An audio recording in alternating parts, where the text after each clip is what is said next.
From Hasbro and Transformers Legacy Evolution, this is the Leader Class Prime Universe Dreadwing, one of my favorite Prime characters.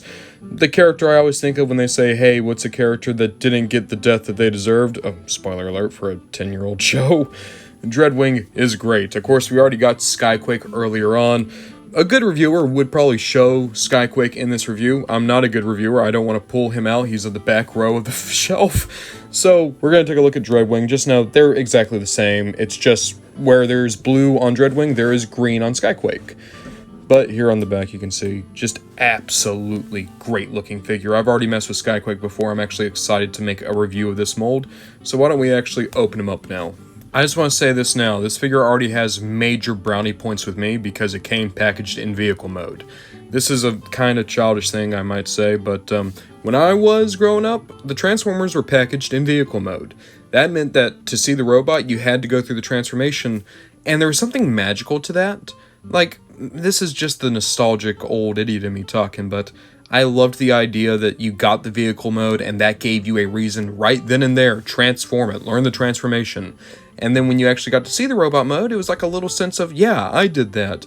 Whereas now, like, you can just get the robot mode and not even have to bother with the transformation, which, you know, is valid, but I just like this more, I do. But looking at Dreadwing's vehicle mode, I adore this. It's so massive and insane. I don't know if there's any jet in the real world that looks like this. What it reminds me of is, for my Japanese Transformers fans, it reminds me of Die Atlas and his vehicle mode, as well as Machine Wars Starscream. Here on the bottom you can see we do have landing gear. It just folds back in if you'd like him to take off, and there you go. Very bulky jet. I'm actually surprised how well the robot hides away down here. Like, obviously there's a robot down there, but there's good attempts at hiding all that kibble. Alongside that, the wings do flip around somewhat. We have up and down there, side to side there. Does the cockpit open? The cockpit opens and there's little seats. Huh, okay, cool. Alongside that, we do have some weapons. We, of course, have Dreadwing's massive Gatling gun, and what is going to probably be a blast effect for it. Does that fold out? For some reason, I could have sworn that this folds out. It totally does. There's another piece in there. There we go. I knew this was his sword. There we go. So there's the sword. If you want to store that on him, I mean, you can undersling it down here. Can I put it here? Yeah, there you go. So I put the big gun down there. It's kind of sculpted for it to actually go down here. Look at that. Oh, well, and it just went flying. But still, it can go there. As for the sword, no, regardless of where you put it, it's going to be a sword on a jet. It's going to look pretty, interesting. What an incredible transformation. Like, I loved it with Skyquake, and I kind of forgot about it, but going back through it here, it's so wild, man. Like here, I'm going to lift up his arm. You can see his back goes pretty far back. I wouldn't necessarily say that's kibble, so much as it is we made a sandwich. So the cockpit is in the middle there, with these two pieces kind of accordioning around it. It's so wild. Even the shoulder pads, those aren't connected to his arms. Those are connected to his backpack, and they fold around, and yet they work perfectly. Like, this is a awesome transformation to give us a big, powerful jet mode. Like, Skyquake and Dreadwing, before them, whenever I thought of Seekers or Decepticon jets, I always thought of, oh, well, they're going to turn into pretty thin robots. They're going to look like they're made more for speed than anything else.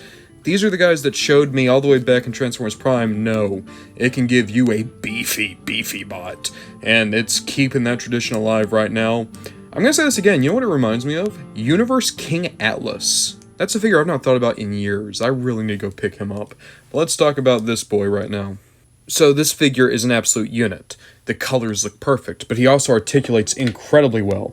He has a ball joint up here at the head. He has a universal here in the shoulder that has a nice ratchet. Listen to this.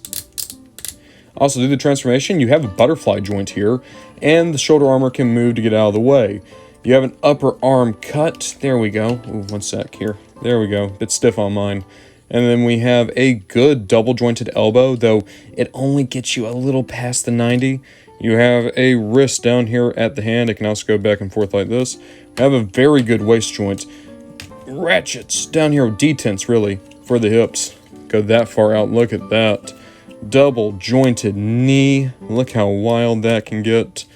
And then down here on the feet, nothing really, but they're so wide that they give you a good standing base. So not only do you get a lot of articulation, but between the ratchets in the shoulders and the detents in the hips, he'll be able to keep most of the poses you put him in as well. Also, can we take time and just talk about the head sculpt? It looks so good, man. It literally just looks like the Prime cartoon. I know this is kind of a beaten old comment, but it amazes me just how rough Prime RC and Pride Bulkhead were when Skyquake and Dreadwing, and even Knockout, came out so great. It's sad, man. It makes me kind of wish them to redo those figures, because it's not even the bodies that are the problem there. It really are the heads and just some of the design decisions. Alongside that, I think I've always loved about Dreadwing and Skyquake, their Decepticon logo has like the Top Gun logo behind it, and I'm not saying Top Gun as in the movie, I'm saying Top Gun as in when you become a Top Gun pilot, they give you a badge that has a similar design to that insignia. It's really, really cool. It helps that Dreadwing is, I believe, color-wise supposed to be based off the Blue Angels, so it works. That said, it's not all sunshine and rainbows. Because of that backpack, he is pretty back-heavy, and he doesn't have much of a heel.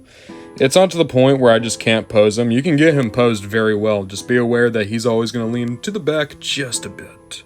We've already talked about accessories, but let's bring them back in here real quick, right? First off, we got our big old Gatling gun. Crazy looking gun. So, we'll put it right here. Boop. He is articulate enough to where he can get in. Also, there's a ball joint for this handle, which makes it very easy to make this work.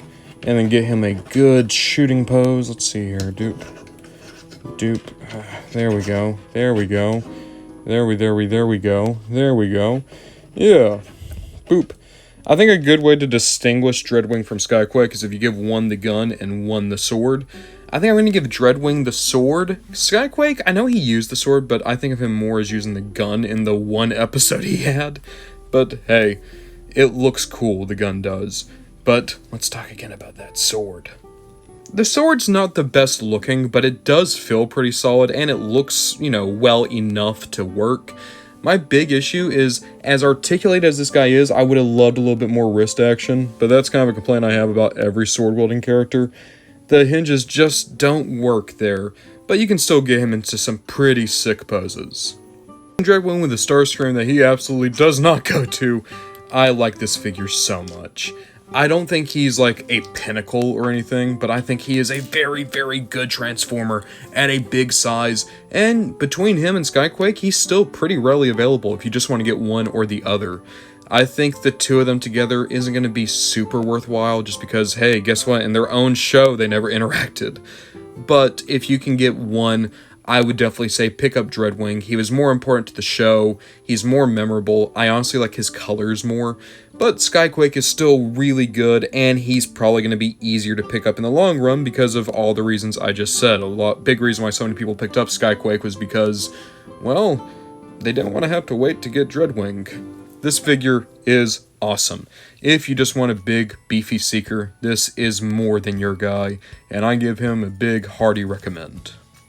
Seriously, Hasbro, Generation selects King Atlas, Generation selects Machine War Starscream, hell, Generation selects G1 Skyquake. I am giving you a license to print money with this mold.